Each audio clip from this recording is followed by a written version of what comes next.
Hey everyone, Phil here, and today I'm going to give you my review on the Phalanx Covenant Omnibus. Alright, today I'll be reviewing Marvel Comics' Phalanx Covenant Omnibus. So the Phalanx storyline is one of the big X-Family crossovers created in 1994.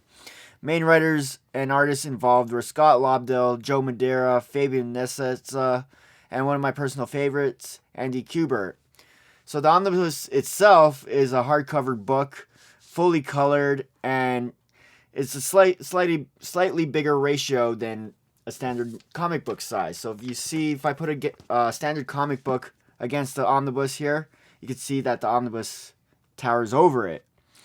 If you look at the pages itself, the stock of paper used is very high grade, and it's gonna show the colors.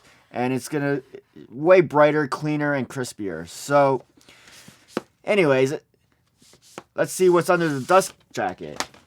It's a fully covered, hard-covered book. Fully colored. Looks great when you pull it out. It's awesome.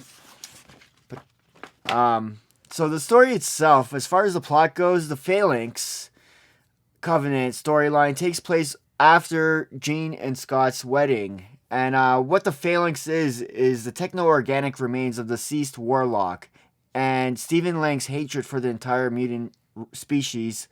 And it meshes and infiltrates the X-Mansion along with Cerebro's records.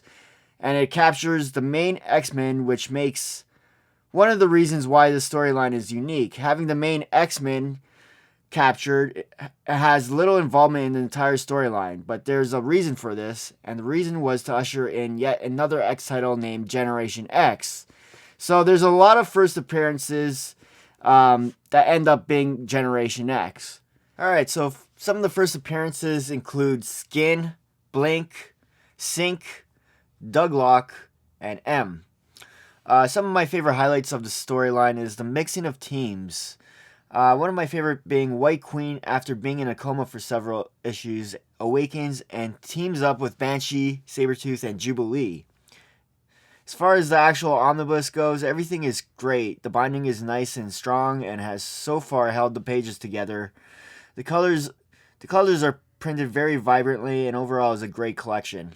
But, and this is a big but, there is a printing error on page 463. Wolverine number 75, where the pages get slightly cropped in and loses resolution. I find this to be pretty unacceptable, and I'm calling out Marvel Comics on this error. But as far as the story goes, I personally don't feel it's the greatest, and perhaps one of the weakest of the X-Men books. I suppose when reading it, you realize that it was a giant ploy for Marvel to usher in another X title. And that's my review for the Phalanx Covenant Omnibus. Feel free to ask me any questions in the comments, and I'll try to answer them as quickly as possible. Alright, bye guys!